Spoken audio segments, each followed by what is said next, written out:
The National Aeronautics and Space Agency, NASA, on June 2, 2021, announced its plans of launching 2 new scientific missions to Venus between 2028 and 2030.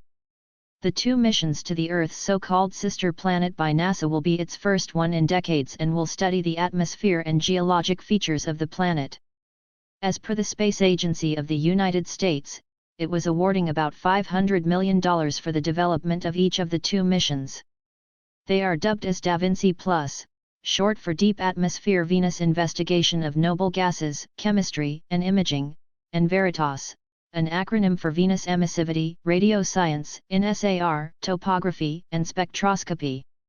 What will be the work of Davinci End and Veritas? Davinci Plus. It will measure the composition of the dense Venusian atmosphere and will seek to improve the understanding of how it evolved. Davinci End will also consist of a flyby spacecraft and an atmospheric descent probe. It is expected to return the first high-resolution images of the unique geological characteristics on Venus called tesserae. Scientists have believed that those features may be comparable to the continents of Earth and suggest that Venus has plate tectonics. Veritas. It will map the surface of Venus from orbit to help in determining its geological history and why it was developed so differently from Earth. Venus, Earth's closest planetary neighbor.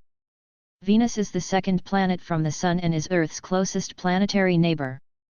It is similar in structure to Earth but slightly smaller, with a diameter of about 12,000 kilometers, 7,500 miles.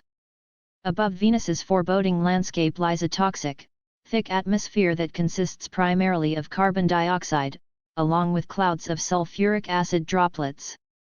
It results in a runaway greenhouse effect that bakes the surface of the planet at temperatures as high as 880 degrees Fahrenheit, 471 Celsius, which is hot enough to melt lead. Venus has also lately received less scientific attention than Mars and other solar system destinations. While announcing the mission, NASA's Associated Administrator for Science stated that NASA will be reviving the planetary science program with intense exploration of a world that NASA has not visited in over 30 years.